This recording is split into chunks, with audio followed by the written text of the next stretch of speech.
মৃত্যুদণ্ডপ্রাপ্ত জামায়াত নেতা নিজামীর রিভিউর পূর্ণাঙ্গ রায় পৌঁছানোর পর আজ আরও বাড়ানো হয়েছে কেন্দ্রীয় কারাগারের নিরাপত্তা।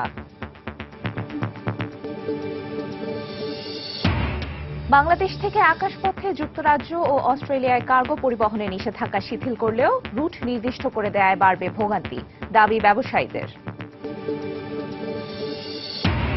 কর ফাঁকি ও সম্পদ পাচারে অভিযুক্ত 2 লাখেরও বেশি ব্যক্তি ও প্রতিষ্ঠানের নাম প্রকাশ করেছে মোসাক ফনসেকা।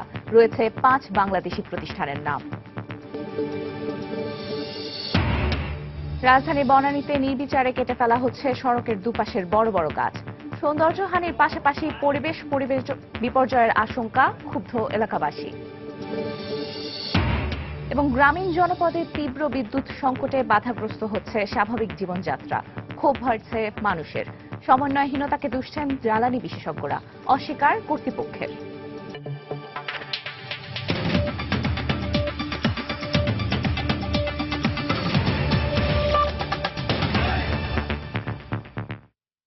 সময় সংবাদের সঙ্গে আছে আমি তানজিম মুনিয়াত। মৃত্যুদণ্ডপ্রাপ্ত মানবতা বিরোধী অপরাধী জামায়াত নেতা মতিউর রহমান নিজামীর রিভিউর পূর্ণাঙ্গ রায় কেন্দ্রীয় কারাগারে পৌঁছানোর পর থেকেই সেখানে বাড়ানো হয়েছে নিরাপত্তা ব্যবস্থা। কারা পুলিশের পাশাপাশি মোতায়েন করা হয়েছে অতিরিক্ত র্যাব সদস্য। এছাড়া সাদা পোশাকে নিয়োজিত রয়েছেন আইন শৃঙ্খলা বাহিনীর বিভিন্ন সংস্থার সদস্যরা। সকালে কারা অধিদপ্তরের অতিরিক্ত মহাপরিদর্শক কর্নেল মোহাম্মদ ইকবাল হাসান সকালে নিজামীর সাথে কারাগারে কথা বলেন। এদিকে গতকাল রাতেই রায় পড়ে শোনানো হয়েছে নিজামীকে। এর আগে পূর্ণাঙ্গ রায় প্রকাশ হওয়ার পর সোমবার সন্ধ্যায় ট্রাইব্যুনালের রেজিস্ট্রার কার্যালয় থেকে রায়টি ঢাকা কেন্দ্রীয় কারাগার সহ সংশ্লিষ্ট দপ্তরে পাঠানো হয়। অ্যাটর্নি জেনারেল মাহবুবে আলম গতকাল জানিয়েছেন, প্রাণ ভিক্ষা না চাইলে যে কোনো সময় রায় কার্যকর করতে পারবে সরকার।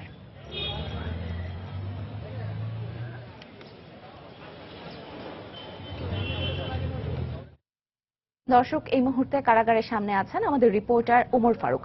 আমরা এখন সরাসরি চলে যাচ্ছি তার কাছে। ওমর, এবং 71-এ গণহত্যা এবং মানবতা বিরোধী অপরাধের জন্য সর্বোচ্চ আদালতের রায়ে ফাঁসির দণ্ডে দণ্ডিত নিজামীর যে রায় সেটি কার্যকরের যে এখন আনুষ্ঠানিকতার জন্য অপেক্ষা করা হচ্ছে এবং এই মুহূর্তে যেই জন্য অপেক্ষা করা হচ্ছে সেটি হচ্ছে যে এই দণ্ডিত আলবদর প্রধান মহামান্য রাষ্ট্রপতির কাছে তার অপরাধ স্বীকার করে প্রাণ ভিক্ষা চান কি চান না সেটির সে বিষয়েই। এবং সেই বিষয়টি আসলে আমরা এর আগে আপনি জানেন যে 4 জন যুদ্ধাপরাধীর ফাঁসির দণ্ড কার্যকর করা হয়েছে এবং সেই ক্ষেত্রে আমরা যেটি দেখেছি যে জেলা ম্যাজিস্ট্রেটের সামনেই মূলত তারা তাদের সিদ্ধান্তের কথা জানিয়েছেন এবং সেই হিসেবে আমরা ধারণা করছি যে এবারেও জেলা ম্যাজিস্ট্রেটের কাছেই জেলা ম্যাজিস্ট্রেট আসবেন এবং মতিউর রহমান নিজামীর সিদ্ধান্ত জানতে চাইবেন। তবে কিছুক্ষণ আগেই আমি ঢাকা জেলা প্রশাসকের সাথে কথা বলেছি। ঢাকা জেলা প্রশাসক তোফাজ্জল হোসেন আমাকে যেটি জানিয়েছেন যে গতকাল রাতে তারা যে রায়ের পূর্ণাঙ্গ কপি হাতে পেলেও এখনো পর্যন্ত এই ঢাকা কেন্দ্রীয় কারাগারে ম্যাজিস্ট্রেট পাঠানোর বিষয়ে তারা সিদ্ধান্ত নেননি এবং এখন পর্যন্ত ঢাকা কেন্দ্রীয় কারাগার কিংবা কারা অধিদপ্তরের পক্ষ থেকে আনুষ্ঠানিকভাবে গণমাধ্যমের সঙ্গে কোনো কথা বলা হয়নি, তারা বলেননি। তবে আমরা বিভিন্ন অনানুষ্ঠানিক সূত্র থেকে বিভিন্ন তথ্য জানতে পেরেছি। তার মধ্যে একটি হচ্ছে যে গত রাতেই কারাগারের ভেতরে যে ফাঁসির মঞ্চ রয়েছে সেখানে মহড়া সম্পন্ন হয়েছে এবং আজ সকালে অতিরিক্ত কারা মহাপরিদর্শক কর্নেল ইকবাল হাসান তিনি সকাল 10টার দিকে ঢাকা কেন্দ্রীয় কারাগারের ভেতরে ঢুকেছিলেন এবং তিনি এবং তার সহযোগীরা মতিউর রহমান নিজামীর সাথে কথা বলেছেন এবং সেখানে তিনি 18 মিনিট অবস্থান করেছেন। সেই 18 মিনিটে আসলে কি ধরনের কথাবার্তা হয়েছে সেই সম্পর্কে আমরা আনুষ্ঠানিকভাবে কোনো তথ্য জানতে পারিনি। তবে আমরা যতদূর খবর পেয়েছি যে ঢাকা কেন্দ্রীয় কারাগারের ভেতরে এই ফাঁসি কার্যকরের জন্য যত ধরনের আনুষ্ঠানিকতা বা প্রস্তুতির দরকার সেগুলো সম্পন্ন করা হয়েছে এবং গত রাত থেকেই মূলত পুলিশ প্রশাসন এবং র্যাবের পক্ষ থেকে এবং আইন শৃঙ্খলা রক্ষা বাহিনীর পক্ষ থেকে কারা এলাকার যে নিরাপত্তা সেটি জোরদার করা হয়েছে এবং এই এলাকায় বিভিন্ন ধরনের যানবাহন, এই এলাকায় বিভিন্ন ধরনের সব ধরনের মানুষের চলাফেরার উপরে এক ধরনের কড়াকড়ি এবং নজরদারিও করা হচ্ছে। মুনিয়াত, এই ছিল এখন পর্যন্ত আমার হাতে সবশেষ। দর্শক, কারাগারের সামনে থেকে সেখানকার নিরাপত্তা ব্যবস্থা সম্পর্কে সবশেষ খবর জানাচ্ছিলেন আমাদের রিপোর্টার ওমর ফারুক। বাংলাদেশের 5 প্রতিষ্ঠান সহ পানামা ভিত্তিক আইনি পরামর্শক প্রতিষ্ঠান মোসাক ফনসেকার কাছে সংরক্ষিত কর ফাঁকি ও সম্পদ পাচারের নেপথ্যে থাকা 2 লাখেরও বেশি ব্যক্তি ও প্রতিষ্ঠানের নাম প্রকাশ করা হয়েছে।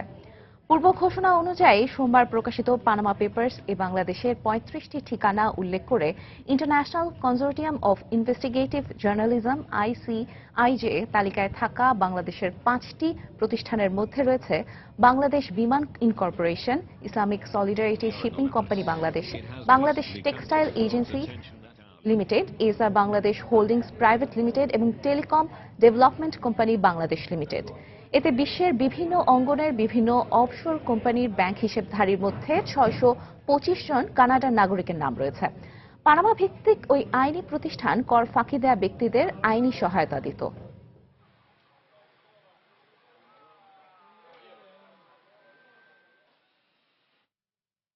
সুইফটের প্রকৌশলীদের অবহেলায় বাংলাদেশ ব্যাংকের রিজার্ভের অর্থ চুরি হয়েছে এমন অভিযোগ অস্বীকার করেছে প্রতিষ্ঠানটি। বিশ্বব্যাপী আন্তঃব্যাংক লেনদেনে কারিগরি সহায়তা দানকারী এই প্রতিষ্ঠানটির পক্ষ থেকে বলা হয়েছে, রিজার্ভ চুরির ঘটনার দায় নেবে না সুইফট। সিআইডির অভিযোগের প্রেক্ষিতে রয়টার্সকে দেয়া এক বিবৃতিতে এ প্রতিক্রিয়া জানিয়েছে সুইফট কর্তৃপক্ষ। এতে সুইফটের পক্ষ থেকে বলা হয়, আন্তর্জাতিক আন্তঃব্যাংক লেনদেনের এ সেবা অনেক ব্যাংক ব্যবহার করছে।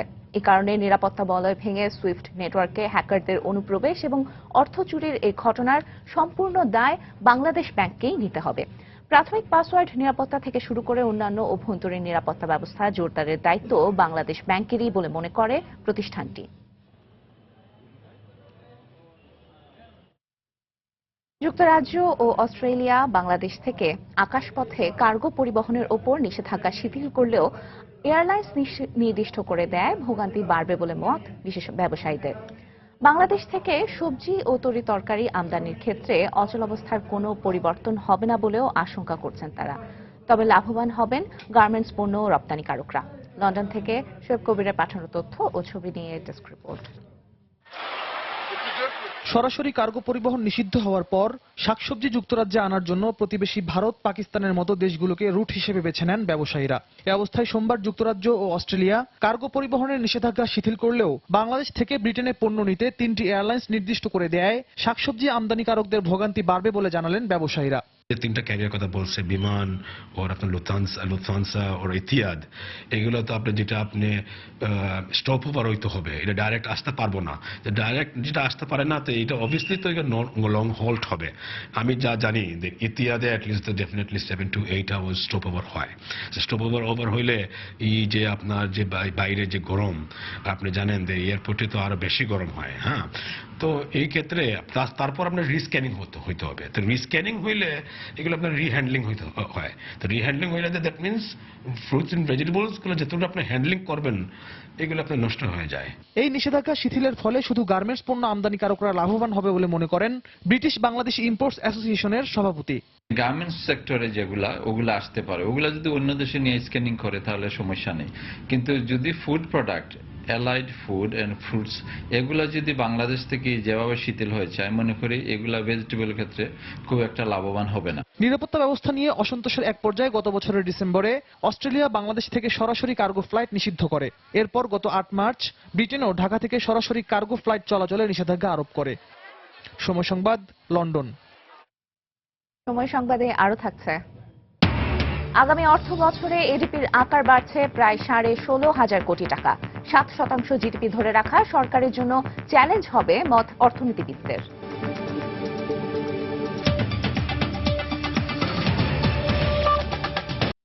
রাজধানীর বনানীতে নির্বিচারে কেটে ফেলা হচ্ছে রাস্তার দুধারের বড় বড় গাছ।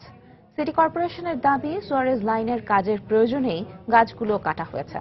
বনানীর বেশ কয়েকটি রোডে চলছে সুয়ারেজ পাইপলাইনের কাজ। এলাকাবাসীর অভিযোগ, বনানীর বিভিন্ন রাস্তায় সুয়ারেজ পাইপলাইন তৈরির নামে রাস্তার দুধারের অন্তত 20টি গাছ কেটে ফেলা হয়েছে। এতে পরিবেশ বিপর্যয় ও এলাকার সৌন্দর্য হানি ঘটছে বলে মনে করছেন তারা। তবে সিটি কর্পোরেশনের নির্দেশে এই গাছ কাটা হচ্ছে বলে জানিয়েছেন শ্রমিকরা।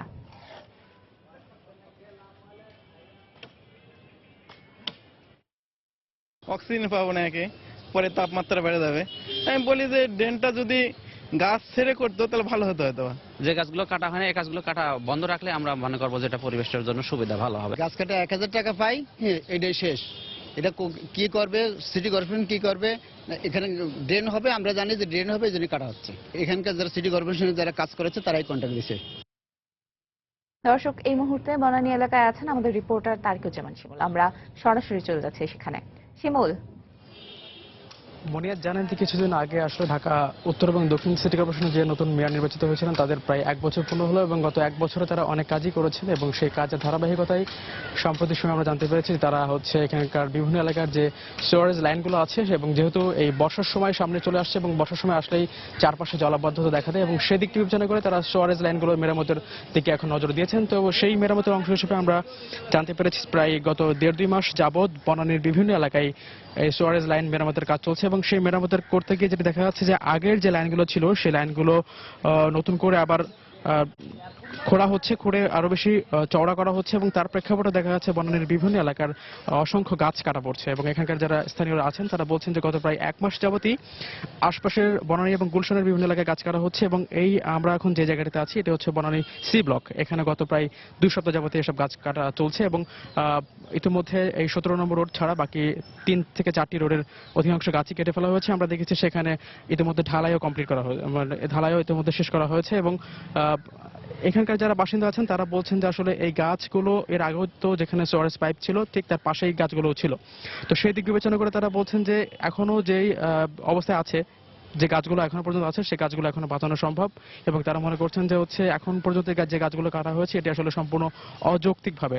কারণ তারা দেখাচ্ছেন যে গাছের রাস্তার ঠিক যেই পাশে গাছগুলো আছে সেই গাছগুলো ছাড়া আপনি যদি একটু আপনাদেরকে দেখাই তাহলে দেখতে পাবেন যে এই যে দেওয়ালটা দেখতে পাচ্ছেন পাশে, দেওয়ালের ঠিক পাশেই কিন্তু গাছগুলো আছে। তো সেই গাছগুলো বাঁচিয়ে রেখে তারা বলছেন যে ঠিক রাস্তার পাশের একটু গাছগুলো ঠিক পাশে যদি ড্রেনগুলো খোঁড়া হয় এবং তাহলে কিন্তু গাছগুলো বাঁচে, অর্থাৎ পরিবেশের যে সৌন্দর্য এবং পরিবেশের যে ভারসাম্য সেটিও রক্ষা পায়, পাশাপাশি সিওয়ারেজ লাইনগুলো তৈরি হয়। এবং তারা বলছেন যে তারা মোটেও এই প্রকল্প কিংবা এই ধরনের কোনো কাজে বিরোধিতা করছেন না, তবে তাদের সাথে আলোচনা করে তারা পরিবেশের দিকটি বিবেচনায় রেখে এইগুলো আসলে করা উচিত ছিল বলে তারা মনে করছেন।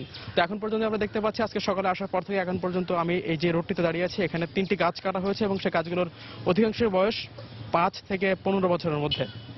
তো এখানকার যারা বাসিন্দা আছেন তারা চাচ্ছেন যে আসলে এই ধরনের কর্মযজ্ঞ বন্ধ করে এখানকার সিওয়ারেজ যে পাইপগুলো আছে সেগুলো আসলে তাদের সাথে আলোচনা পূর্বক পরিবেশ রক্ষার বিষয়টি মাথায় রেখেই সে কাজগুলো সম্পন্ন করা হোক। মনিয়াত, দর্শক, আপনারা যেমনটা জানছিলেন যে বনানী এলাকায় কিন্তু সিওয়ারেজ লাইনের কাজের কথা বলে কেটে ফেলা হচ্ছে রাস্তার দুধারের বড় বড় গাছ।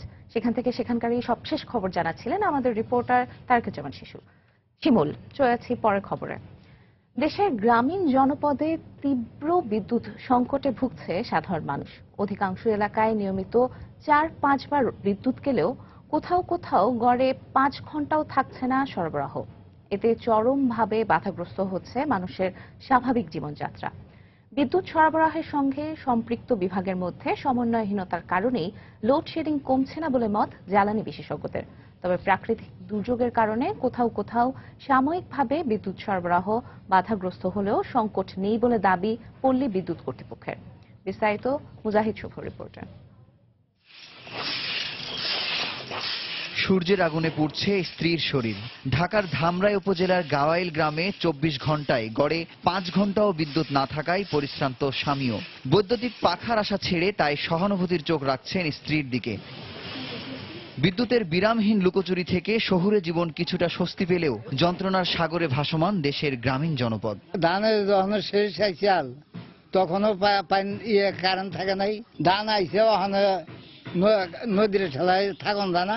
গ্রামের বিদ্যুৎ অফিসে যে ফোন দেয় গ্রামের লোক, তো সেটাই ব্ল্যাক লিস্টে ফেলে দেয়, পরবর্তীতে সে নাম্বার পাওয়া যায় না খুঁজে। প্রচন্ড গরমেও বিদ্যালয়ে আসা বন্ধ করেনি এসব কোমলমতি শিক্ষার্থীরা। তবে শিক্ষকদের দাবি স্কুল চলাকালীন সময়ে আধা ঘন্টাও বিদ্যুৎ পাচ্ছেন না তারা। এতে চরমভাবে বাধাগ্রস্ত হচ্ছে শিক্ষার্থীদের শিক্ষা জীবন। বিদ্যুৎ না থাকায় বাচ্চাদের পড়াইতে অনেক সমস্যা হচ্ছে, বাচ্চারা প্রায় অসুস্থ হয়ে পড়ছে। তীব্র বিদ্যুৎ বিভ্রাটে ক্ষতিগ্রস্ত কৃষকেরা কোনো মতে ঘরে ধান উঠালেও নিয়মিত সেচের অভাবে অস্থিরতায় দিন পার করছেন উঠতি ফসলের চাষিরা। বিদ্যুৎ আপ ডাউন হয় আর এই যে মোটরটা করছি 2-3 বার নষ্ট হয়ে গেল। ভুট্টা খেতে পাট খেতে খুব পানির প্রয়োজন, পানি ঠিক মতো দিতে না পারায় কারেন্টের অভাবে আমাদের ফসলে অর্ধেক ধান অর্ধেক চিটা হয়েছে। জ্বালানি বিশেষজ্ঞরা বলছেন বিদ্যুৎ ও জ্বালানি বিভাগের মধ্যে সমন্বয়হীনতার কারণেই অতীতের মতোই দেখা দিচ্ছে তীব্র লোডশেডিং।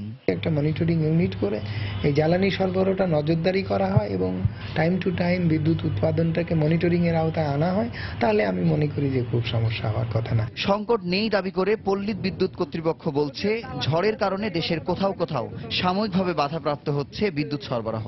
যেহেতু আপনার সেচ মৌসুম নাই এই মুহূর্তে, তাহলে সেক্ষেত্রে আমাদের চাহিদা আপনার 4000 কাছাকাছি থাকবে। আমরা আশা করছি এই পরিমাণ বিদ্যুৎ পাওয়াটা আমাদের জন্য কঠিন হবে না। প্রাকৃতিক যদি কোনো বিপর্যয় ঘটে দ্রুততার সাথে এটাকে কাটিয়ে ওঠার জন্য এবং মানুষকে বিদ্যুৎ সরবরাহ যথাশীঘ্র করার জন্য আমাদের নির্দেশনা থাকে। তবে আসন্ন রমজানে বিদ্যুতের চাহিদার কথা চিন্তা করে এখনই যথাযথ প্রস্তুতি নেওয়ার কথা জানিয়েছে বাংলাদেশ পল্লী বিদ্যুতায়ন বোর্ড।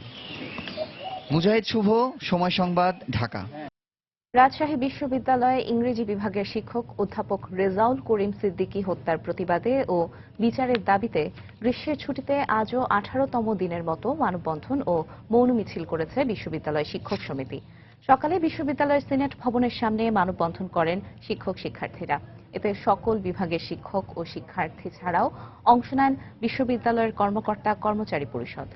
আধা ঘন্টার এই মানববন্ধনে বক্তারা বলেন 1971-এ বুদ্ধিজীবী হত্যার মতো এখন বিশ্ববিদ্যালয়ের মুক্ত বুদ্ধি চর্চা শিক্ষকদেরও হত্যা করা হচ্ছে। বারবার এ ধরনের হামলায় বিশ্ববিদ্যালয়ের সুস্থ জ্ঞান চর্চা বাধাগ্রস্ত হচ্ছে বলেও উল্লেখ করেন বক্তারা। শিক্ষক সমিতি জানিয়েছে হত্যার বিচার না হওয়া পর্যন্ত এই আন্দোলন চালিয়ে যাবেন তারা। পরে একটি মৌন মিছিল নিয়ে ক্যাম্পাসের বিভিন্ন সড়ক প্রদক্ষিণ করেন তারা।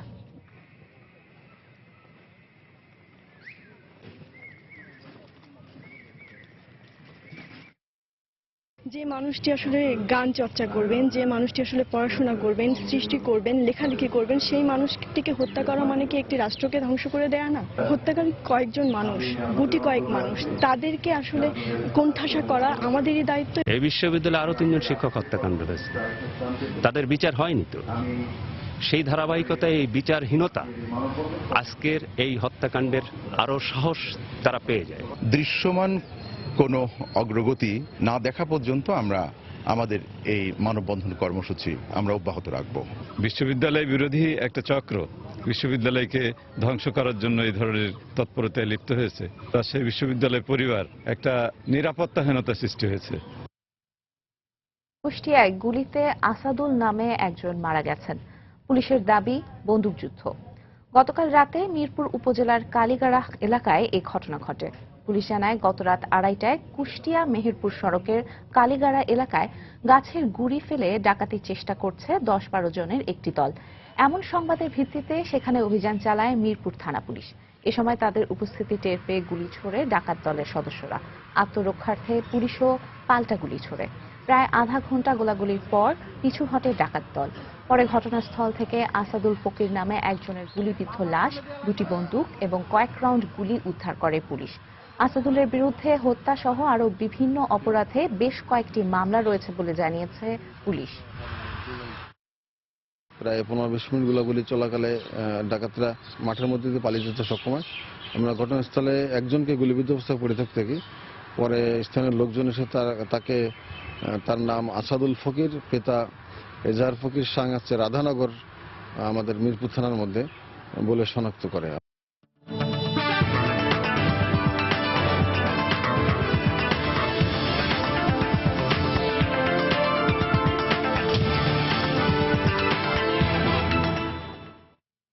চলতি অর্থ বছরে সংশোধিত এডিপির তুলনায় আগামী অর্থ বছরে প্রায় 16,500 কোটি টাকা বাড়ছে বার্ষিক উন্নয়ন কর্মসূচির আকার। অর্থনীতিবিদরা বলছেন এই হিসেব অনুযায়ী আগের বছরের তুলনায় টাকার অঙ্কে আকার বাড়লেও সরকারের মোট বাজেটের তুলনায় কমছে উন্নয়ন খাতে বরাদ্দের পরিমাণ।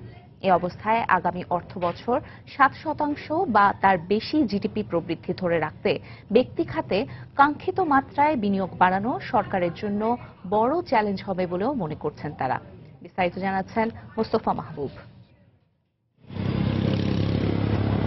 2015-16 অর্থ বছরের ঘোষিত বাজেটে প্রথমবারের মতো 1,03,000 কোটি টাকার বার্ষিক উন্নয়ন কর্মসূচি ঘোষণা করে সরকার। পরে তা সংশোধিত বাজেটে কমে দাঁড়ায় 93,894 কোটি টাকায়। এরই ধারাবাহিকতায় এবারের 2016-17 অর্থ বছরের জন্য 1,10,264 কোটি টাকার এডিপি দিতে যাচ্ছে সরকার। এর মধ্যে 40,000 কোটি টাকা আসবে বিদেশি সহায়তা থেকে।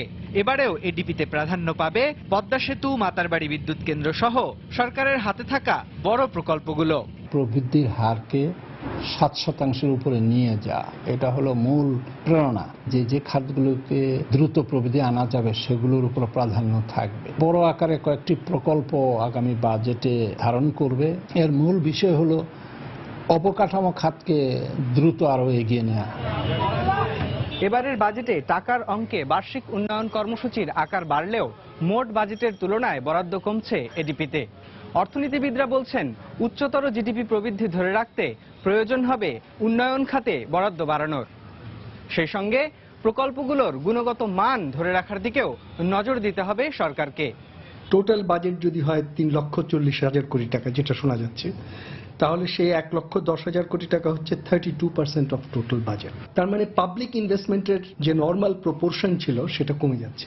এখন প্রাইভেট ইনভেস্টমেন্টের আপেক্ষিক ঘাটতি যদি হয় এবং পাবলিক ইনভেস্টমেন্টেরও আপেক্ষিক ঘাটতি যদি হয়, তাহলে বর্তমান গ্রোথ রেটের চেয়ে বেশি গ্রোথ রেট তো আর এক্সপেক্ট করা যায় না। চলতি অর্থ বছরে রাজনৈতিক পরিবেশ স্থিতিশীল থাকার পরও বাড়েনি ব্যক্তি খাতের বিনিয়োগ। বিশ্লেষকরা মনে করছেন, আগামী অর্থ বছরে জিডিপি প্রবৃদ্ধি 7-এর ঘরে ধরে রাখতে ব্যক্তি খাতের বিনিয়োগ বাড়ানোই হবে বড় চ্যালেঞ্জ। এই অর্থ বছরে আমরা দেখতে পাচ্ছি যে জিডিপি শতকরা হিসেবেও বেসরকারি খাতের বিনিয়োগের অংশ আগের বছরের থেকে কমে গেছে।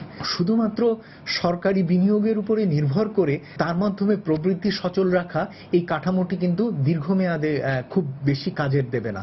এছাড়া উন্নয়ন বাজেটে ধরা বিদেশি সহায়তার পরিমাণ নির্ধারণে সরকারকে আরো সতর্ক হওয়ার তাগিদ দিয়েছেন বিশ্লেষকরা। তা না হলে আগামী বছরের সংশোধিত এডিপিতে বড় ধরনের সংস্কারের প্রয়োজন হতে পারেও বলে মনে করেন তারা। মুস্তফা মাহবুব, সময় সংবাদ, ঢাকা। সময় সংবাদে আরো থাকছে, কার্যকর উদ্যোগের অভাবে বিকাশ ঘটছে না কক্সবাজার সমুদ্র সৈকতের। সরকারি বেসরকারি উদ্যোগের তাগিদ, বিভিন্ন কার্যক্রম গ্রহণের দাবি জেলা প্রশাসনের।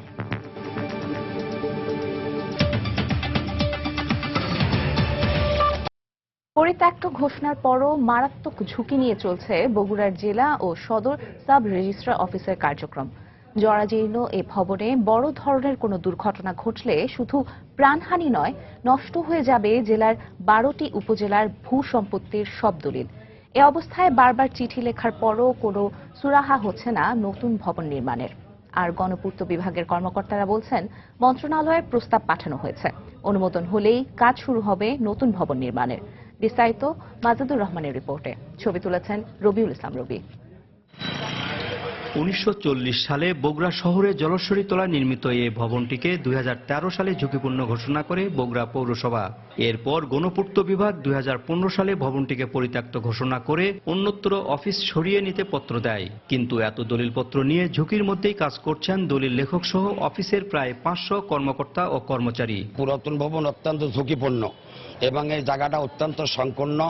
আমাদের জনসংখ্যা হিসাবে এখানে আমাদের এই জায়গাটা সংকুলন হয় না। আমাদের যাওয়ার এখনো কোনো প্লেস এখনো পাওয়া যায়নি ভালোভাবে, সেজন্য আমরা যেতেও পারতেছি না। আর এই ভবনটা ঝুঁকিপূর্ণ, অনেকটাই ঝুঁকিপূর্ণ, তারপরেও আমাদের বাধ্য হয়ে কাজ করতে হচ্ছে।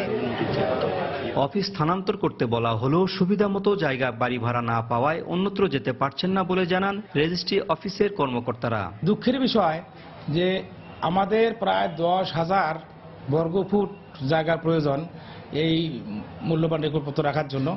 এইরকম কোনো ভবন আমরা কোথাও খুঁজে পাচ্ছি না, ফলে এই অফিসটি স্থানান্তর করা খুব দুঃসাধ্য হয়ে পড়েছে। আমাদের জীবনে ঝুঁকি নিয়ে আমরা অফিস পরিচালনা করতেছি। তার চেয়ে গুরুত্বপূর্ণ ব্যাপার হচ্ছে এখানে রেকর্ড যদি নষ্ট হয় তাহলে এই এলাকায় মারামারি থেকে শুরু করে অনেক ধরনের সমস্যা সৃষ্টি হবে। গণপূর্ত বিভাগের এই প্রকৌশলী জানান, নতুন ভবনের প্রস্তাবপত্র পাঠানো হয়েছে, অনুমোদন পেলেই কাজ শুরু করা হবে। অনুমোদন প্রক্রিয়ায় আছে, অনুমোদন হলেই এটার কাজ শুরু করতে পারবো, তবে স্পেসিফিক টাইম পিরিয়ডটা আমার জানা নেই। জেলা রেজিস্ট্রার অফিসের তথ্য মতে 1986 সাল থেকে এ অফিসে এখন পর্যন্ত প্রায় 12 লাখ বালাম বই সংরক্ষিত রয়েছে। গত অর্থ বছরে এ জেলার রেজিস্ট্রি অফিস থেকে রাজস্ব আয় হয়েছে প্রায় 500 কোটি টাকা। মাজেদুর রহমান, সময় সংবাদ, বগুড়া। সিলেট সিটি কর্পোরেশনের মালিকানাধীন ঝুঁকিপূর্ণ হিসেবে চিহ্নিত 3তলা সিটি মার্কেটটি ভেঙে ফেলার কাজ চলছে। এই মুহূর্তে ঘটনাস্থলে আছেন আমাদের সহকর্মী ইকরামুল কবির। আমরা সরাসরি চলে যাচ্ছি তার কাছে। কবির। ধন্যবাদ মুনিয়াত। আপনি দেখতে পাচ্ছেন যে এই যে সিলেটের সিটি কর্পোরেশনের মালিকানাধীন সিলেট সিটি সুপার মার্কেট এখন ভাঙচুর চলছে।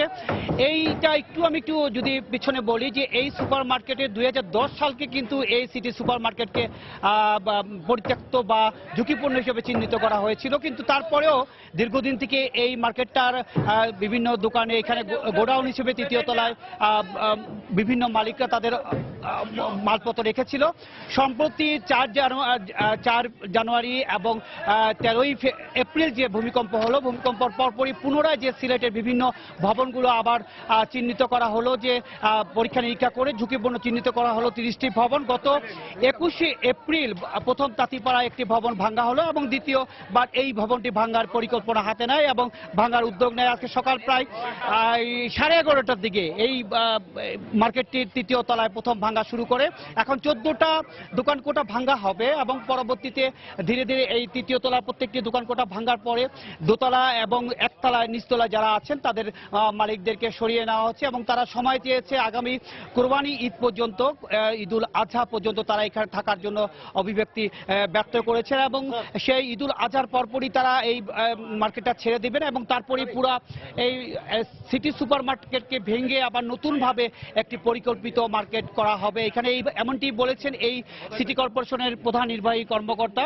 এবং সবকিছু মিলে সিলেটের যে 30টি ভবন চিহ্নিত করা হয়েছে তার মধ্যে মধুবন সুপার মার্কেট, বিভিন্ন সরকারি বেসরকারি ভবন এবং রাজা মেনশন সব বেশ কয়েকটি মার্কেটে রয়েছে। এর মধ্যে যে ব্যক্তিগতভাবে যে ভবনগুলো রয়েছে, ইতিমধ্যে একটি ভবন শাহিদ এলাকা একটি ভবন ব্যক্তি মালিকানাধীন একটি ভবন ওনারা নিজেরাই ভাঙার উদ্যোগ নিয়েছেন। এই তথ্যটি দিয়েছেন আমাদের সিটি কর্পোরেশনের বিভিন্ন প্রকৌশলীরা। তবে সবকিছু মিলে সিলেট সিটি কর্পোরেশন যেহেতু ভূমিকম্পর 1 নম্বর জোন, এই সিলেট সিটি এলাকার বা নগরবাসীকে ঝুঁকিপূর্ণ মুক্ত রাখতে এবং ভূমিকম্পর হাত থেকে রক্ষা করতেই সিটি কর্পোরেশনে এই ধরনের উদ্যোগ নিয়েছে। মুনিয়াত, এই ছিল সিলেট নগরী ঝুঁকিপূর্ণ 30টি ভবনের দ্বিতীয় ভবন ভাঙার সর্বশেষ খবর। সিলেট থেকে সিটি কর্পোরেশনের ঝুঁকিপূর্ণ ভবন ভেঙে ফেলার কার্যক্রম সম্পর্কে সবশেষ জানাচ্ছিলেন আমাদের রিপোর্টার ইকরামুল কবির। চলে যাচ্ছি পরবর্তী খবরে। শুধুমাত্র কার্যকর উদ্যোগের অভাবে বিশ্বের দীর্ঘতম সমুদ্র সৈকত কক্সবাজারকে কাজে লাগানো যাচ্ছে না। পর্যটন সংশ্লিষ্টরা বলছেন এতে ব্যাহত হচ্ছে পর্যটন শিল্পের বিকাশ। তবে জেলা প্রশাসনের দাবি, পর্যটন শিল্পের বিকাশে সরকার বিভিন্ন কার্যক্রম গ্রহণ করেছে। সুজাউদ্দিন রুবেলের তথ্য ও মোহাম্মদ ফরাজের ছবি নিয়ে ডেস্ক রিপোর্ট। 120 কিলোমিটার দীর্ঘ সমুদ্র সৈকত কক্সবাজারের মাত্র 3 কিলোমিটার অংশকে পর্যটনের কাজে লাগানো সম্ভব হয়েছে। পর্যটকরা মাত্র 6টি পয়েন্টে সমুদ্রের কাছাকাছি আসতে পারে, আর সৈকতের বাকি অংশ এখনো অব্যবহৃত পড়ে আছে। পর্যটন সংশ্লিষ্ট ব্যবসায়ীদের মতে সরকারি বেসরকারি উদ্যোগে পুরো সৈকত এলাকার চিত্রই পাল্টে দেওয়া সম্ভব। থাইল্যান্ডের পাতায়া কিংবা কোরাল আইল্যান্ড হতে পারে তার উৎকৃষ্ট উদাহরণ। সব জায়গায় ছোট ছোট বিচকে প্রপার ইউটিলাইজ করে হিউজ ইনকাম করছে সরকারিভাবে, বাট আমাদের দেশে পৃথিবীর সবচেয়ে দীর্ঘতম সমুদ্র সৈকত 120 কিলোমিটার, বাট এখানে আমরা ওরকম ভাবে ইউটিলাইজ করতে পারছি না। যদি সরকার উদ্যোগ নেয়, বিভিন্ন ধরনের বিনোদনমূলক কার্যক্রম, বিভিন্ন ধরনের বিনোদনমূলক উদ্যোগ যদি নেয়, তাহলে বিভিন্ন ধরনের পর্যটক আমাদের এখানে প্রচুর পরিমাণে আসা শুরু করবে। সরকার ও বেসরকারি উদ্যোক্তাদের সমন্বয়ে যদি পরিকল্পনা নেওয়া যায়, তাহলে কক্সবাজারের পর্যটন শিল্প এগিয়ে যাবে বলে মনে করেন হোটেল মালিক সমিতির এই নেতা। এটা কিভাবে ইউজ করলে পর্যটকরা, বিদেশি পর্যটকরা বাংলাদেশি মুখী হবে, এরকম যদি একটা পদক্ষেপ নেওয়া যায়, আমার মনে হয় বৈদেশিক মুদ্রা যেভাবে অর্জন হবে, আমাদের যে অব্যবহৃত বীজটা ব্যবহৃত হবে। তবে কক্সবাজারের ভারপ্রাপ্ত জেলা প্রশাসকের দাবি, পুরো সমুদ্র সৈকত ও দ্বীপগুলোতে যাতে পর্যটনের বিকাশ ঘটে, সে লক্ষ্যে সরকার বিভিন্ন কার্যক্রম গ্রহণ করেছে। বিনোদনের পাশাপাশি একটা মনোতৃপ্তি নিয়ে এই জেলা কিংবা এই সৈকত থেকে যাতে তারা ফিরে সুখদ স্মৃতি যাতে নিয়ে ফিরে যেতে পারে সেই জন্য সরকার এবং জেলা প্রশাসন সর্বতই চেষ্টা চালিয়ে যাচ্ছে। হোটেল মালিকদের দেয়া তথ্য মতে বছর জুড়ে কক্সবাজারে 10 লাখেরও বেশি পর্যটক ভ্রমণে আসেন। এর মধ্যে বিদেশি পর্যটকের সংখ্যা খুবই কম। সময় সংবাদ, কক্সবাজার। আন্তর্জাতিক খবর। বৃষ্টি ও বাতাসের গতিপথ পরিবর্তন হওয়ায় কমতে শুরু করেছে কানাডার আলবার্টা প্রদেশে ছড়িয়ে পড়া দাবানলের ভয়াবহতা। ফোর্ট ম্যাকমারে শহরের প্রায় 25,000 স্থাপনার মধ্যে 2,500 পুরোপুরি আগুনে পুড়ে গেছে। সোমবার এক সংবাদ সম্মেলনে এ কথা জানান আলবার্টার প্রাদেশিক সরকার প্রধান র্যাচেল নোটলি। শহরের বাসিন্দাদের এরই মধ্যে নিরাপদ স্থানে সরিয়ে নেওয়া সম্ভব হয়েছে বলেও জানান তিনি। এদিকে সোমবার আলবার্টার কিছুটা বৃষ্টি হওয়ায় এবং বাতাসের গতিবেগ পরিবর্তন হওয়ায় এই মুহূর্তে আগুন আগের চেয়ে ধীর গতিতে ছড়াচ্ছে বলে জানিয়েছে দমকল কর্মীরা। তবে এখনও তা নিয়ন্ত্রণের বাইরে বলেও জানান তারা।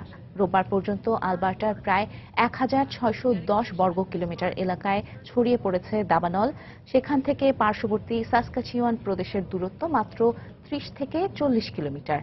দাবানলের কারণে বন্ধ করে দেয়া হয়েছে ফোর্ট ম্যাকমারে শহরের গ্যাস সরবরাহ। এছাড়াও আগুনে শহরের বিদ্যুৎ কেন্দ্রগুলো ব্যাপক ক্ষয়ক্ষতি হয়েছে বলেও জানা গেছে।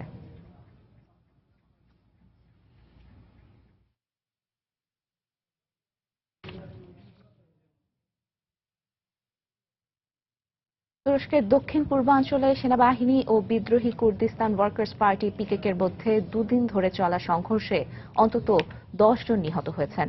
সিরিয়া সীমান্তের কাছে তুরস্কের নুসাইবিন ও সিরনাক শহরে এ সংঘর্ষ হয়।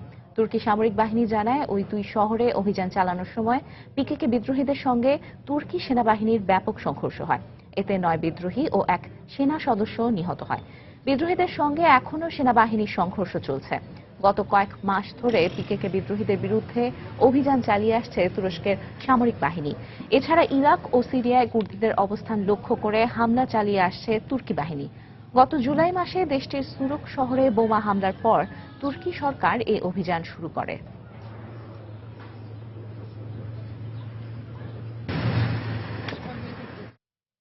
খেলার খবর, এএফসি কাপের খবর। এএফসি কাপে নিজেদের শেষ ম্যাচে আজ ফিলিপাইন্সের ক্লাব সেরেস লাসালের মুখোমুখি হবে শেখ জামাল ধানমন্ডি ক্লাব। ফিলিপাইনের ব্যাকলজ শহরের পানাদ পার্ক স্টেডিয়ামে দু দলের ম্যাচটি শুরু হবে বাংলাদেশ সময় বিকেল 5টায়।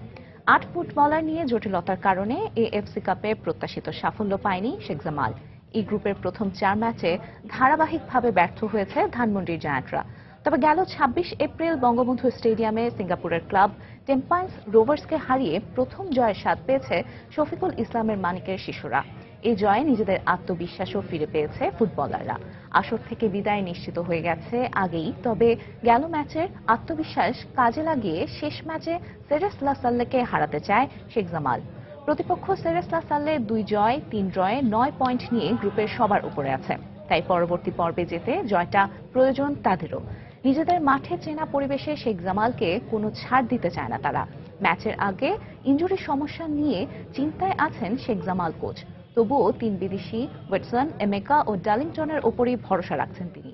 দু দলের শেষ দেখায় বঙ্গবন্ধু স্টেডিয়ামে সেরেস লাসাল্লের কাছে 2-0 গোলে হেরেছিল শেখ জামাল। আইপিএলের খবর। রাইজিং পুনে সুপার জায়ান্টসের বিপক্ষে লড়বে মুস্তাফিজের সানরাইজার্স হায়দ্রাবাদ। রাজাশেখরা রেড্ডি স্টেডিয়ামে দু দলের ম্যাচটি মাঠে গড়াবে আজ রাত 8:30টায়। ফেভারিটের তকমা নিয়ে পুনের বিপক্ষে মাঠে নামবে সানরাইজার্স হায়দ্রাবাদ। মুস্তাফিজ চমকে জয়ের ধারা অব্যাহত রেখেছে সানরাইজার্স হায়দ্রাবাদ। 9 ম্যাচে 6 জয়ে 12 পয়েন্ট নিয়ে টেবিলের 2 নম্বরে ডেভিড ওয়ার্নারের দল। এরই মধ্যে দলের অবিচ্ছেদ্য অংশ মুস্তাফিজ শিকার করেছেন 13 উইকেট। ইনজুরি কাটিয়ে দলে ফিরেছেন অভিজ্ঞ যুবরাজ সিং এবং আশিস নেহরা। ব্যাট হাতে দলকে সামনে থেকে নেতৃত্ব দিচ্ছেন অধিনায়ক ওয়ার্নার। এদিকে 10 ম্যাচে 7 হারে 6 পয়েন্ট নিয়ে টেবিলের নিচের দিকে অবস্থান করছে মহেন্দ্র সিং ধোনির রাইজিং পুনে সুপার জায়ান্টস। ব্যাটসম্যানদের ব্যর্থতায় হারের বৃত্তে ঘুরপাক খাচ্ছে পুনে। অজিঙ্কা রাহানে বাদে ফর্মে নেই কোনো ব্যাটসম্যান। তবে দুই দলের মুখোমুখি এক দেখায় পুনের কাছে 34 রানে হেরেছে সানরাইজার্স হায়দ্রাবাদ।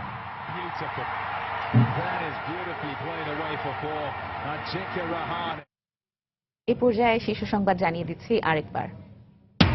মৃত্যুদণ্ডপ্রাপ্ত জামায়াত নেতা নিজামীর রিভিউর পূর্ণাঙ্গ রায় পৌঁছানোর পর আজ আরও বাড়ানো হয়েছে কেন্দ্রীয় কারাগারের নিরাপত্তা।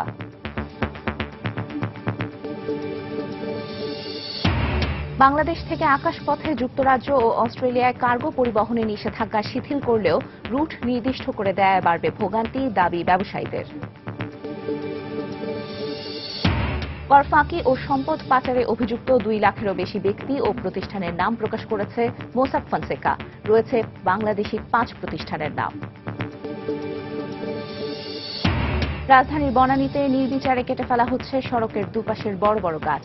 সৌন্দর্যহানির পাশাপাশি পরিবেশ বিপর্যয়ের আশঙ্কা, ক্ষুব্ধ এলাকাবাসী।